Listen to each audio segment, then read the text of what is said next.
Hey guys, this is the Burning Numbers podcast with myself, Numair, and my friend Josh. Recently, Josh has released a book called The Millionaire Slave, and in light of this, we're going to be talking about money. So, Yeah. Josh, take it away. What do you want to go into first? Well, you can buy the book on Amazon. It's called The Millionaire Slave, subtitle Shackles to Riches with Simple Changes. And everything is about how. So, a millionaire is like a lifestyle, right? If you want to build up wealth over a long period of time, you need to be investing a portion of your income. I suggest about 15%. There's some things you need to do before that, before you start investing. Otherwise, you're going to probably end up losing money because life happens, So, yeah. I think it's a great book. It lists everything from start to finish of what you should be doing and what you should be looking for in terms of investments. So let's get into like why people don't invest in the first place. So what do you think the reasons are that most people don't invest? It's because people don't want to put some of the money aside when they can generally just spend it. You know what I'm Yeah, saying? yeah, yeah. I think that kind of Like, links no, into the instant gratification video that we did. How everybody just wants something right now, right? Mhm. So Yeah, because like, to be fair, it's like, when you think about it, when you have a certain amount, it's like, why would you want to put that amount away? yeah. That's why people are like, oh, forget it. Let me just spend it now. Mm-hmm. What did you when you had a job, didn't you? Hmm. What did you do with all your money? I traveled. I see. Well, abroad. Yes. Ah, yeah. That's a good. I think experiences is the best thing to be spending your money on rather than just random shit. But Mm. yeah, so I think a lot of people don't invest also because they think it's like some big dramatic thing that they have no idea about and it's really risky and things like this. Um, and so you have like two places that you can put your money in instead of spending it, right? You can do savings or investments. So savings is pretty much by definition is just putting it into an account for a later date, right? But the problem is any savings account now has almost zero interest rate because interest rates are so low. So because of inflation, about 2-3%, you've got interest rates really low, so you're not gaining any money when your money's in your bank account, and then you're losing money because the face value stays the same, but what you can buy with that in 5-10 years is a lot less, right? So Hmm. everybody who's got a bank account and money in that is losing money, right? Okay. Um, but yeah, so in my book I talk about a couple of different main investments, so like real estate, bonds, and the stock market, and what you can do with that, and what's good and bad about the sort of things. I don't suggest anything specific because I'm not a financial advisor, um, but I talk about like investment philosophies. So you've got like pound cost averaging. Do you know this? No, go on. Explain it. Okay, so if you're investing into anything, any market, bear in mind like you got bond market, real estate market, everything's a market, right? You can buy and sell things. So if you look at anything, it's going to fluctuate in price over time, right? Hmm. And let's say it just fluctuates in price and then goes up. Sorry, that's that way for you. Um, then if you so pound cost averaging is when you for every period of time, let's say for every month, you will invest a set amount of money. Let's say £200. So you invest £200 every single month for 40 years straight, right? So every month your £200 buys a different amount of, let's say, Tesla stock, right? So Okay. if you bought Tesla stock 6 months ago, it's going to be a lot cheaper than it is now. So the idea is that if you, let's say, for example, you have £10,000 to invest. If you invest all that £10,000 right now, you're buying whatever price it is now and all of it at that. And so the better option is mathematically to buy the average price of what it'd be over the next year, for example, right? Or 2 years. And so you just divide £10,000 by however many um, times you're going to invest the money. So maybe you're going to do every month. So 24, divide 10,000 by 24, and then you invest that every single month. And what that'll do is because you're buying like £10 per share, £5 per share, £10 per share, £7, blah, blah, blah, you're going to get the average price rather than, um, for example, you may have bought it at the highest point and therefore you buy less and then you're Yep. losing out, but you may also buy. So the average ends up being the best thing over time. So that's one of the things. I also talk about the fact that because you don't.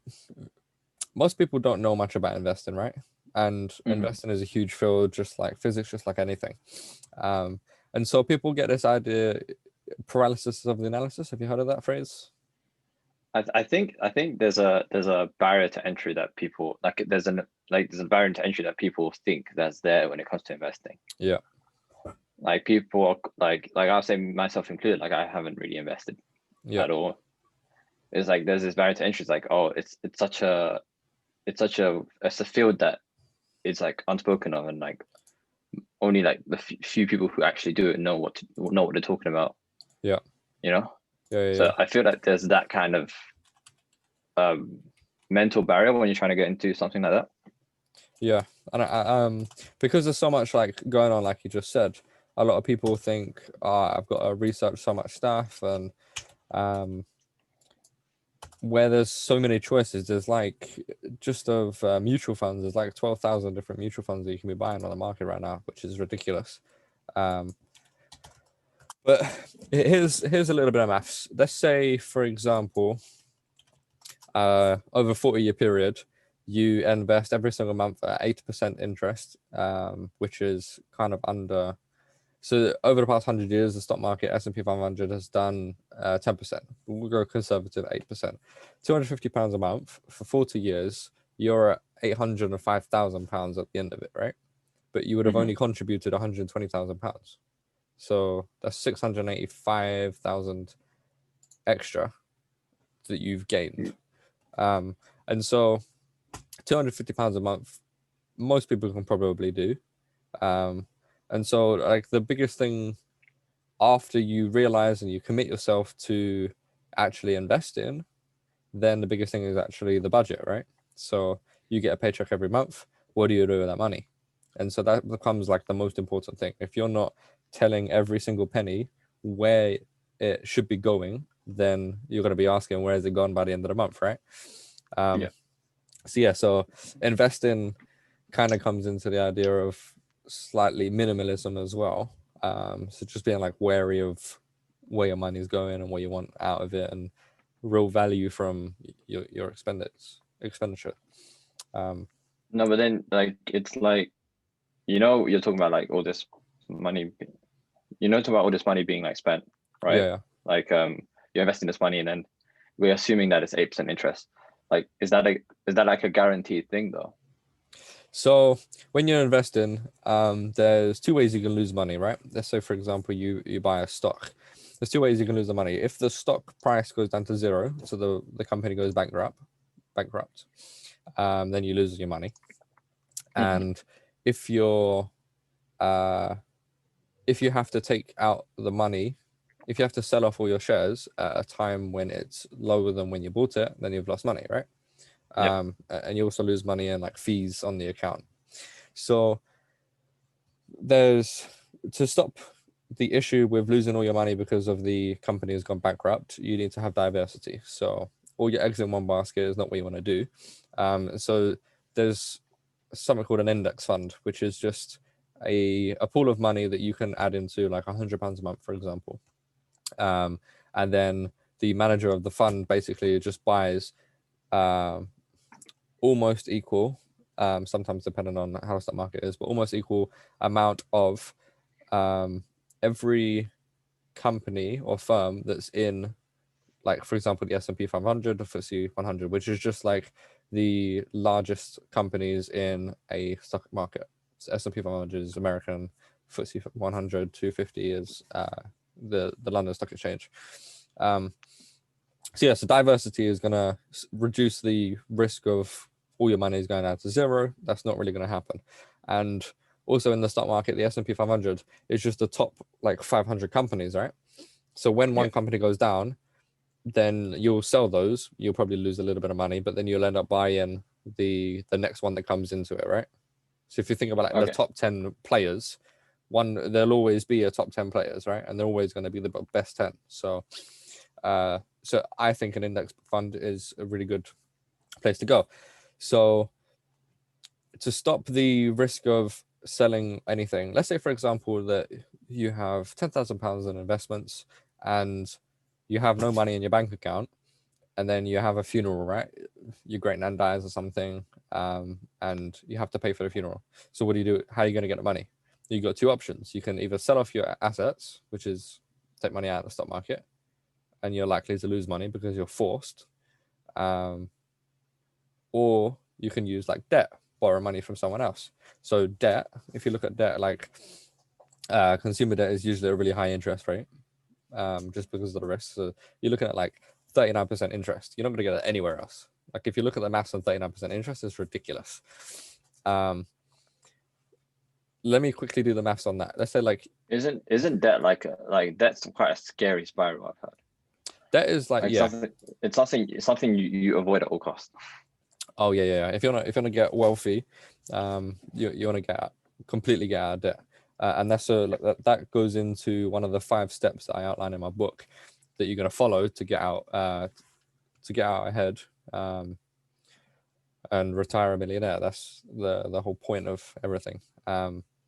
So yeah, I was gonna just quickly do. Let's say a 39% interest. Let's say you had you took out £1,000 loan, right? And you didn't pay it off for 5 years. Yeah, sure. Okay, let's do 1 year. So 1 year, £1,000, 39%. That would actually be 39% on that. So that'd be £390 extra. But if you do like compound interest, how like the stock market would work, so all your interest gets added on and then interest on top of that, which is actually what happens with like your mortgage, finance agreements with your car and things like that. So your car is probably more like 15%. So 15% on £1,000 ends up being over 1 year, £12,000, but that's compound. But you can see how £1,000 turns into a lot of money, right? It kind of just like stacks up on top of itself and it just becomes like this huge, crazy amount. Yeah, exactly. But the thing is if you take out a loan, that's because you're spending more than you earn, right? But you're just taking money away from your future and more. So you're saying this year I'm going to take out a loan of £1,000 and spend X amount of my, let's say I earn 25K, I'm going to spend 26K this year. That means next year I have to spend 24K. Yeah. Maybe less, 23K, because I have to pay back interest. And so you're basically, your expenditure should go like this. But the point is that because of human nature, we always want our expenses to go up and up and up. We want better quality of life, better quality of living, everything, right? So if you take out a loan now, then you increase your standard of living, you get used to that.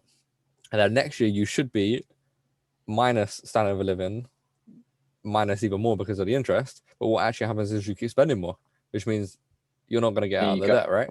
I feel like you get some debt, you have this high standard of living. Yeah. You can't afford that debt. Yeah. So you take out another one. Yeah. And it kind of just goes, it's like balloons up. Yeah. When you want to get out, sorry, let's go back to the original point. So if you want to invest, you need to make sure that you're protecting your assets. You don't sell it at a time when you're at a loss, right? Because the market just fluctuates. So there's going to be many periods of time when you're not gaining as much money as you should be, and you might be in a loss, blah, blah, blah. So you want to have like what we call emergency fund, right? So let's say you earn 25K a year. You get on a written budget, you're restricting yourself of anything that's dramatic, and you get out of debt completely. Then you want to build up what's called an emergency fund, and that's 3 to 6 months of your expenses.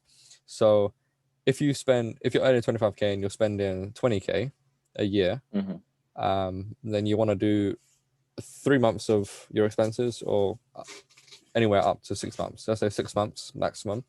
So you spend 20K, you want £10,000 in your bank account. So the worst thing that could probably happen is you lose your job, right? Okay, you've got 6 months to find a new job, which is more than enough time it should be just to get an income, right? Let's say you're a top investment banker or whatever, for example, or you're an astrophysicist like you, then it might be hard to find a job, but you can work anywhere, right? Just to get the income until you find your better job. Yeah. So we go through these stages. The 5 steps is on the assumption that we're going from the beginning of you have debt and you have no money and you have no investments, mortgage or not. You will start off with, you'll have £1,000, save up £1,000. And that's to stop you from getting into any more debt first thing you want to do to get out of debt is to not get any more. So £1,000. Any emergency, your fridge, your freezer, your washing machine, your boiler breaks down, your car tire goes flat, everything, right? You got that £1,000, you could just spend it. And then if you end up spending any of it, then you just replenish it again. So you want a written budget, you've got £1,000, and then you want to do what's called the debt snowball, right? You want to get out of debt as soon as possible. Now, mathematically speaking, the best way to get out of debt is to tackle the largest interest. The largest interest debt. Let's say you got a debt of £1,000 and it's 39% interest. A debt of £1,000 is 20% interest. Technically, sorry, £800 is 20% interest. Technically, you want to do the £1,000 because it's a higher interest rate, right? So mathematically, that is the quickest way to do. But if it was a maths problem, then we wouldn't get into debt in the first place. We all know that you pay interest, and so why would you go into debt, right? So the problem is your habits in your life, and it's like a lifestyle issue, and it's like a motivational issue as well. So when something's a personal issue, you don't then solve it with a maths, like it's a maths problem, right? So what you're going to do is you're going to do what's called a debt snowball. You're going to list all your debts from smallest to largest. Let's say you've got 500, 800, and 1,000. You'll pay off the 500 first, no matter what the interest rate is. And what's going to happen is you're going to pay this one off, and then you're going to get really excited. You're going to be like, oh, all my debt, I've got 2 more debts left, right? So you've paid it all off, but you're going to pay minimum payments on everything else, and then throw all of your extra money from your budget to that £500. That £500 is going to be gone, and then you can use that £500 plus the minimum payment of the £800 debt, and then start paying it off. And it will go like that, and the amount that you put towards the last debt will be a lot bigger than the first debt if you've got multiple debts. But yeah, it works like that. You're doing the debt snowball from smallest to largest, but isn't there like the fear that because obviously you have the larger one, and we're talking about like compound, right? Yeah. That it will that one will build up quicker than the smaller ones. Yeah, chances are the biggest debt is the largest interest rate just by nature. But the problem is that a lot of people don't succeed in getting out of debt because they get demotivated. So if you're on a written budget and you're eating rice and beans every single day for a couple of months, and bear in mind, if you're strict on your budget, then you should be able to get out of debt completely within a few months. So within a few months, your largest debt or your largest interest rate is not going to gain that much. And usually people are in debt for a couple of years. So give it another 3 months, it's not going to make much difference. I'm looking at this like mathematical view, right? But the problem is not mathematics. The problem is people will spend too much money, right? So you need the motivation, and that's the biggest thing that's going to get you out of debt is the motivation. You see, I've just kicked this debt up the ass. I no longer have it. I don't have to pay that amount of money every single month towards these people. These people are not calling me anymore saying, give me my money. They're not sending me emails or letters through my post box. So that relief and motivation is what's going to push you to carry on with your budget, with the strict budget, and it's going to push you towards your financial future. So yeah, that's the most successful way to get completely out. I'm snowballing ideas right now, right? Yep. So obviously you said you go for the smaller one, so then you've shown that you can actually do it, and you told yourself that you can actually do it, so you have motivation. Yeah. What about the idea of after you go for the smallest one, now that you have this motivation that it is possible, you can do it, that you do go for the bigger one, because in the long run you are losing more. Yeah. But by the same token, the thing that's going to get you out of debt is the motivation. So let's say, for example, you do the first one, the smallest one, you got a motivation, and then you do the largest one. But the largest one takes 3-4 months, but the first one only took 2 weeks. But the second one could only take 2 weeks. Right? Oh, so it's kind of like warming up. Yeah. And because it's a snowball and you're adding the one that's gone, then the last one it becomes quicker because you haven't got all the other debts, so all the money goes towards the last one, right? So the last one, it might be like double the amount as the first one, but you might be able to kick it out almost in the same period of time. Oh, okay, now that makes sense then. Yeah. And you're talking about before the S&P, is it S&P 500 and the London, what's the London one called? The FTSE 100, 250, yeah. So you go into these two, right? Like you can, I'm guessing you can choose one or the other.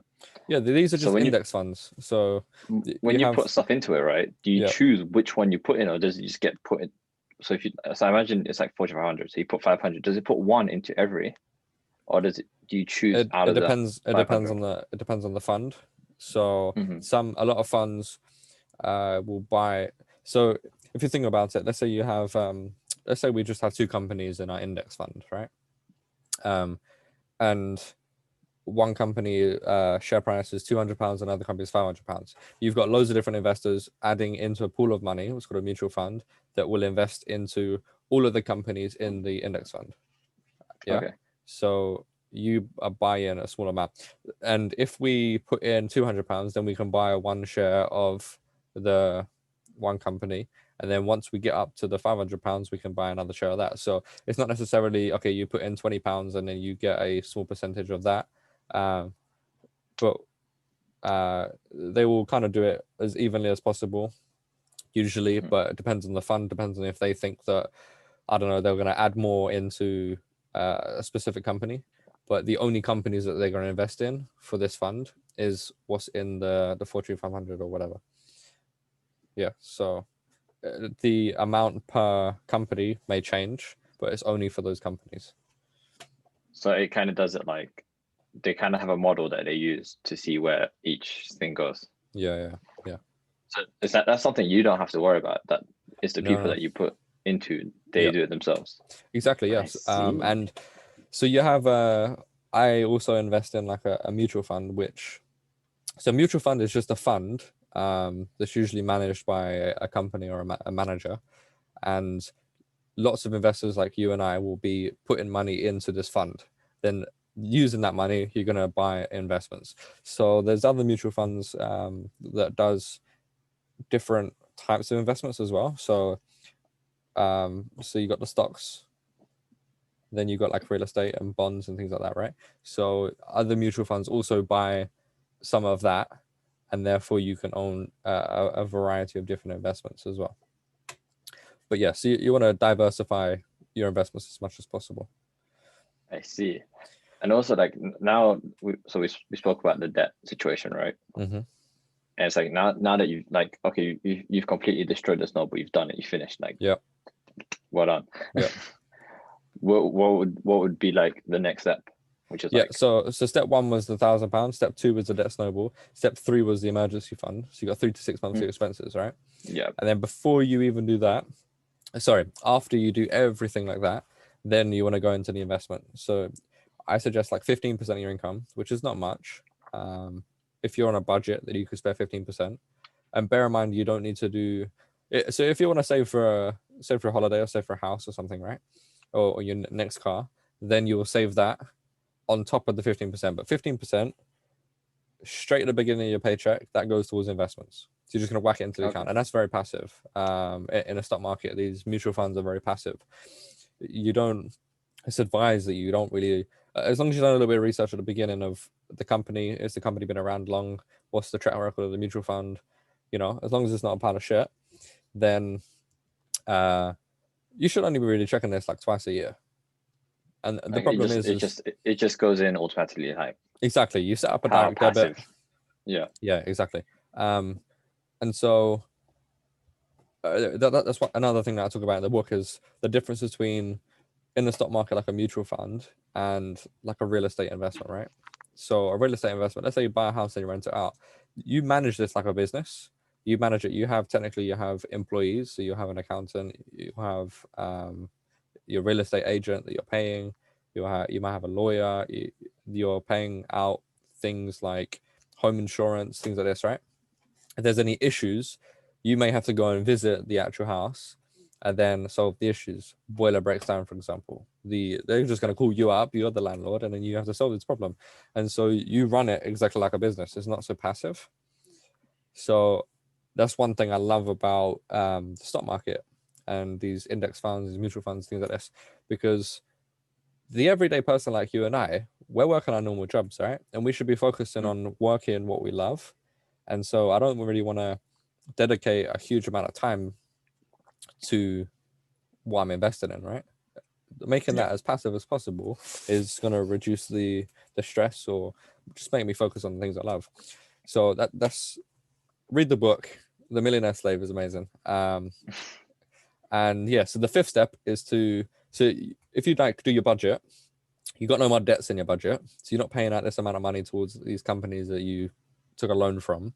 You got 15% of your income going towards investments, so that's your future is now set. It's done. I don't care if you're earning £100,000 a year or £25,000 a year or £10,000 a year.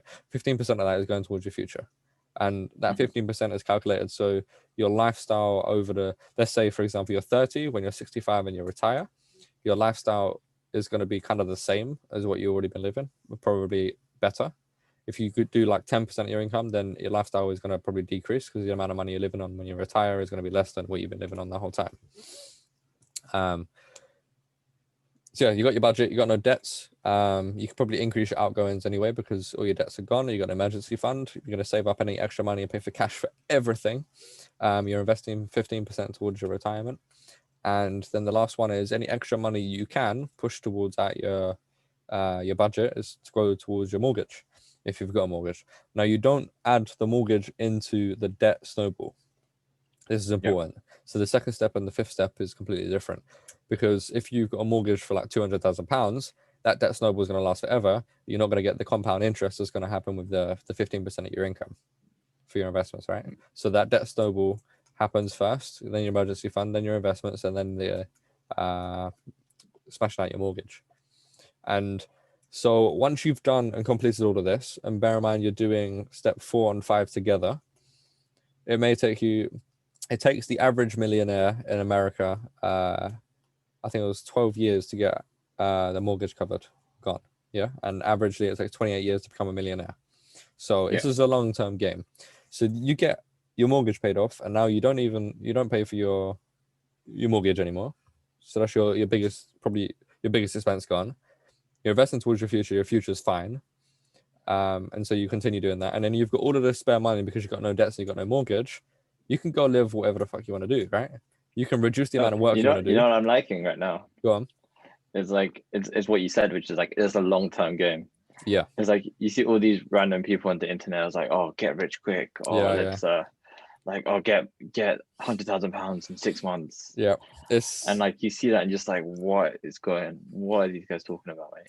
Yeah. I actually had a Zoom call with some guy the other day, and he was showing me this like project that they're doing, and basically a couple of millionaires have made this company, and this, like the tree effect where you end up hiring other people and then you gain a percentage of what they do, and you're basically just selling products. So similar to that, and he was telling me this idea that you can be earning like ridiculous amounts of money within a short period of time. But the problem is with all these get rich quick schemes, or I don't know, day trading and things like this, yeah, there's a very, very small amount of people that are successful. But also, if you want to commit to that and you are successful, you're now doing something that you don't want to do. So if you enjoy teaching and you want to be a teacher, you want to enjoy teaching and be a teacher for the rest of your life, right? So do that and build wealth at the same time. These get rich quick schemes usually is just a scam, but even if it wasn't, then you're not doing what you love to do. And so what's the point in life or getting rich if you're not going to be happy, right? Yeah, and true, so, exactly. Yeah, I'm a huge advocate of doing what you love. And for me, that's teaching people about personal finances. But yeah, man, do what you love, build up wealth at the same time. And so at the end of it, and you have a ton of money, if you're starting out early at the age of 20, like I am, thankfully, it doesn't require a lot of money to actually build up the wealth, right? Because you've got the compound interest doing all the work. And so if you're later on in life, then definitely start, because you're going to build up much more wealth than you would have if you just left it. You're still getting more, like no matter what. No matter what, exactly, yeah. And the risk factor, I'm guessing, is quite low in this sense, because it is something that's it has a proven track record over the last like century. Yeah. So the past 100 years is 10% in the stock market. But think about it. If you're not investing in the stock market, then you're betting that the economy is going to just disappear, right? So we have businesses out there, and this is where we buy all of our groceries from. We buy our Apple iPhone from. We buy a Tesla car, everything, right? These are businesses. If you think they are not going to be here tomorrow, then don't invest. If you think the economy is just going to disappear, then don't invest. But if you're not investing, then that's technically what you believe. And so if you believe the economy, life as it exists today is going to continue, then you should be investing because it's just going to go up and up and up. But yeah, if you own an iPhone, but you don't own Apple, then there's a problem, right? Because you're buying the products and you're not owning the company. Okay. Do you wanna talk about that? Because that's a quote. That is a good quote. Yeah. That is a line to have. I think I heard that originally from Tony Robbins. Yeah.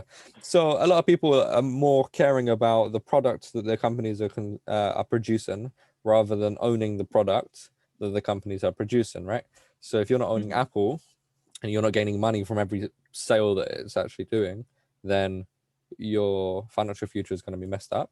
And because you're focusing on what they're producing and not what they're producing. I know that's the same word, but you understand what I'm saying, yeah? So you're focused on we focus on like the long-term producing and the short-term producing, basically. No, I'm saying that a lot of people spend their money on the iPhone, the physical phone, yeah? Yeah. And they care about this rather than caring about the production of it. And so if you own Apple, then you own iPhones, right? Because they sell iPhones and that's how they build up the company. That's how the stock price goes up. That's how you get dividends. You know what a dividend is? No, you have to explain this to me. So a dividend is when you own, let's say you own 20% of a company, right? Throughout the year, the company is selling a whole bunch of stuff like Apple, selling iPhones, selling Macs, selling all sorts of stuff. They're gaining profits. So at the end of the year, they got they file their taxes. In the UK, that'll be 19% corporate tax, and then they have just plain profit at the end. They can do whatever they want with that, right? Because you own 20% of the company, you own 20% of the profits. They have to pay you 20% of the profit. Okay. So there's two ways that you gain money from a company when you own sharing it. The price of it goes up. So say you bought it per share price £10, and it goes up to £15. For every share, you gain £5. And you also have dividends, which is a share in the profits of what they have at the end of the year. That's usually paid out quarterly as well. But yeah, so if you're not owning Apple, but you buy an iPhone, then you're buying the wrong thing, or you're focusing on the wrong thing, right? In terms of building wealth. If you just don't care about building wealth, then be my guest. But yeah, and I think everyone wants to build wealth, but no one. It's about how you do it, which is a question, you know. Exactly. So yeah, buy the Millionaire Slave. That's gonna outline everything for you. It doesn't say yeah. So it doesn't say like, you know, go buy this, go buy that, because I can't do that and I don't want to do that. But it kind of equips you with the tools that you need to go from where you are now to start building wealth. And investing is not that difficult. You can go find a mutual fund. And here's what I tell people, right? So let's say, for example, right now you're gaining an income and you're not selling anything. You're not investing anything. You're gaining probably minus 2% because of inflation. Okay. So you have a choice. You can now become a full-time investor, spend all of your time, all of your life, probably not what you want to do, but all of your life now learning the stock market and everything and being the world's best investor, right? Like Warren Buffett or Ray Dalio. And you can gain like 10, 18%, whatever. Or you can just pick an investment and just go with it. Pound cost averaging, invest every single month into it. So you have the choice, and that might only give you like 6%. If it's a shit investment, you might get 6%, right? So you got the option. You got minus 2%, you got 6%, or you become an expert and you do what you don't want to do anyway, but you get 10%. Yeah. For the majority of people out there, I think the 6% is good enough, you know? Yeah. Like it doesn't matter. Just go and invest. So yeah, man, there's got plenty of there's apps out there that you can use to invest. You just do it on your phone, websites. My favorite too. So you got Moneybox, which is a new one in the past like 4 or 5 years. That's pretty good. Hargreaves Lansdown is another example. But yeah, there's loads of them out there. Just go on there. On the side of Moneybox, you said. Yep. You said when you choose one to go for, you choose one that has a proven track record. Yep. But Moneybox, you said it's quite recent. So why did you It choose is, that yeah, one? yeah. Yeah. So not necessarily I chose it. I'm just giving examples of like what you're looking for. Okay. You're not gonna like start. I'm saying don't go on like, for example, there's places like plus 500 where you can buy and sell stocks. This is different. This is the wrong place you want to buy, because this is what's called CFDs. It's called contract for difference. So what you're doing is you can go on there and you can buy Facebook shares, right? But you're not actually buying Facebook shares. What you want to do is you want to buy Facebook shares and you want to own the Facebook shares, the actual thing. So you gain dividends because you own it a bit. And if the price goes up and down, then you have the difference. With plus 500, it's trading CFDs. And so basically what it does is you say, I want to buy a Facebook share, £100, one of them. And then you basically buy a contract with the company, plus 500. You buy a contract with them saying that basically the piece of paper, the contract, it will reflect the price of Facebook. Does that make sense? So you're not actually buying Facebook, you're buying the piece of paper that reflects the price. So if Facebook goes up, your contract goes up. So you get the same share price difference, profit or loss, but you don't gain the dividends. Oh, okay, I see. And the dividends is also, you want that difference as well. Like that's an added thing that you want. yeah, exactly. You want that, yeah. And So that's how the CFD companies like kind of make the profit as well. Yeah, but a lot of so the plus 500 trading CFDs, contract for difference, they also allow you, so it's like 86% of people trading on there lose money, right? So they're betting against you, and this is how they make money. So they also allow you to use what's called leverage, right? So you're just going to borrow money from them. So if you spend £1, they give you like £30 to buy, right? So instead of £1,000, you do £30,000 and you buy Facebook shares. But they're betting on your lack of ability to trade. Yeah. And trading is just the price difference that you're gaining money from. And so you spend more and 86% people lose money, which means that 30 times whatever you do, they're gaining. And so every loss that you make, they win. Every win that you make, they lose, because it's just a betting game between you and them. So yeah, so companies like Moneybox, Hargreaves Lansdown, these places, you're buying the actual company, and that's what you're invested in on mutual funds. You can buy and sell individual stocks on CFD apps or websites and things like this, like plus 500. That's what you want to avoid. Make sense? All right, cool. Yeah, and I think we can cut it there. Actually. Yeah, man. So what do you think of the whole idea, everything? What do you think about the book? I still need to read the book, so I think I'm gonna come back to you that. I'm gonna come back to you now. I'm not gonna give a post review, you know.